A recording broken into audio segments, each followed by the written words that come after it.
咁我試下答啦。你要先理解問題 ，How many golf balls fit into a school bus？ 並唔係要你俾出一個精確嘅答案，而係睇你點解決問題。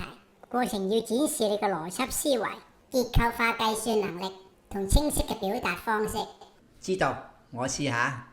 第一件事要知道校車嘅體積，仲有高爾夫球嘅體積，呢啲通通都唔識。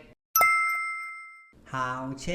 咦，我有架1:60嘅校車模型，我計下佢嘅體積，再按比例計，咪就得啦。高爾夫球冇打過，乒乓球我就有，睇下可唔可以用乒乓球做計算單位先。Please start your presentation. Based on the size of a 1:60 school bus model, which is 8.2 times 2.7 times 2.5 centimeters, the volume is 55.35 cubic centimeter. The actual size of a school bus is 55.35 cubic centimeters times 60 times 60 times 60, which equals 11,955,600 cubic centimeters. Next, I have the data for the size of a ping pong ball.